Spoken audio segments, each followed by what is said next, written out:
Hey, what's good, family? Thanks for pressing play on another Bite Down Boxing video. I'm the host of the Bite Down Boxing podcast, the only writer right now actively over at BiteDownBoxing.com. This is brought to you by the Pay Me No Mind YouTube channel. That's not in focus, but that's besides the point.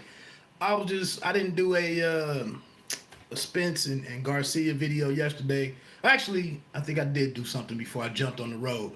But I might jump on and do a pay me no mind sports and entertainment piece, just on my thoughts of taking a trip to Detroit and seeing the Pistons in action, getting me a fresh new Detroit Bad Boys tee. Haven't had one since like 90 or 89 or something. So I'm a little peeved that LeBron didn't play last night, but that's neither here nor there. But let's get into this stuff, man. I just had a couple of points to talk through on my final thoughts on Spence and Garcia. If you checked out the podcast before, the Bite Down Boxing podcast that's available for a download or to be really heard wherever you would check out podcasts, you can just Google Team Left Jab Radio. It's over there with like 10 other podcasts. So do that. But for the last year and a half, maybe 2 years, I've constantly referred to Mikey Garcia as the coach's son. Just coming from, lineage of fighters, and Big G or Big Garcia is the one that got the family started in this stuff, and then Robert continuing as a fighter and as a very effective trainer. One of my favorite trainers, honestly. But he's the coach's son. Maybe not excellent or maybe not the best in any one area, although he is a solid puncher, very high ring IQ. But he's a guy, he plays solid defense, good anticipation. He's in the passing lanes. He makes the smart pass, shoots good free throws, shoots threes well, moves well without the ball, knows everybody's role on the team. But athletically might be a little challenged. That's where I'm kind of going when I say that Mikey Garcia is kind of the coach's son. Just like I said, just very, very intelligent in the ring. And if he was fighting anybody else, I'd probably be taking him. But conversely, with Mikey being the coach's son, the thing here is that Errol Spence Jr. for the black community and for black fight fans is like the brother in the barbershop that Checkers Fred was collecting money for to pay for the sneakers for the kid, the high school kid. So that's my thing here with Errol Spence. Like, for all of us, for me, I got off of the Mayweather train really early.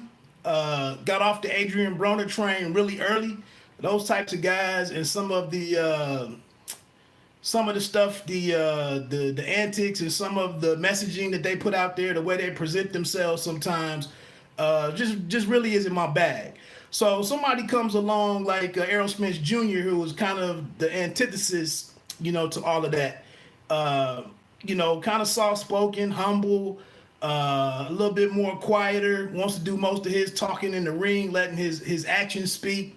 He's not promoting himself in ways that could be, what's good, Marcus? Not promoting himself in ways that, just being a fighter first. So that's what I think. Like I said, Mikey Garcia is the coach's son, and here with Errol Spence Jr., he's just that brother in the hood. If you think about Benji Wilson from Chicago who was one of the best high school basketball players in Chicago, in the country, and was killed, in some street stuff. So now in a lot of the hoods, a lot of neighborhoods, kids that are going somewhere get protected. You don't touch them.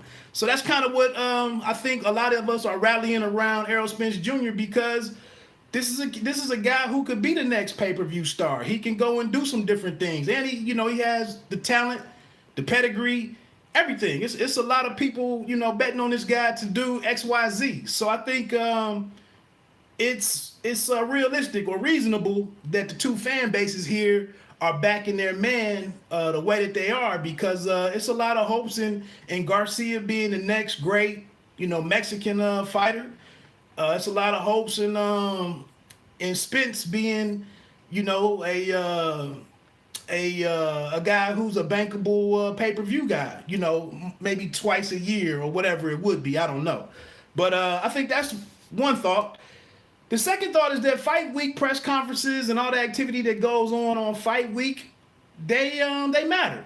And I would say, you know, every individual is going to evaluate or analyze or, you know, react to different things that happen during fight week according to what you value. You know, and just it's each person's discernment or interpretation of everything that's said. Do you miss weight? How do you do in, you know, how do you handle the stare down? Can we hear anything in your voice? Anything shaky, you know, in your voice? Obviously, people are looking at the conditioning, you know, how each guy's physique looks. So I used to didn't pay too much attention to this. You know, I'm not really buying into the talks or thoughts that Garcia is getting scared or cracking under the pressure. I think Garcia is a pretty comfortable guy, and a guy that's pretty comfortable in his own skin. I just would say for the Wilder and Fury fight, based on some things that I saw in fight week and with the All Access program, that moved the Wilder fight to me from being a 3 or 4 round fight, possibly with Wilder getting a knockout. That moved it back to like the 9th round where I thought that fight was going to end.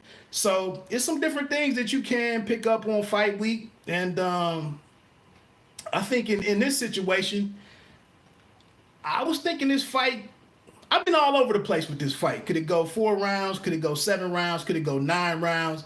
I did put my prediction out there at roundbyroundboxing.com with the rest of the staff over there. Feel free to go check that article out. I think it's about 8 predictions on there. But I didn't really give a round or I just said Spence decisively. But I really think it's going to be difficult for this fight to go beyond the 6th or 7th round. That's how I see it. So like I said, I was just jumping on. I might come back on and do some thoughts on like some random sports stuff. Get back to my pay me no mind sports and entertainment stuff.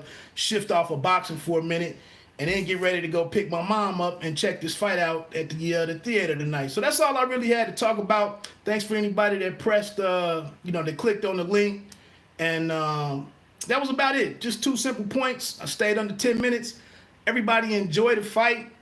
Have some good fun. Hopefully it's a memorable night. Like I said, it'd be great if we saw some Four Kings type action, or just something phenomenal. It would really be great, for the betterment of the sport. And right now, with some of the different contractual stuff that's being hashed out with the heavyweights right now, a great fight tonight with a solid decision, if it does go to the judges, will really help the current public opinion on the state of boxing right now. So let's hope that all of that lines up and we get nothing controversial tonight.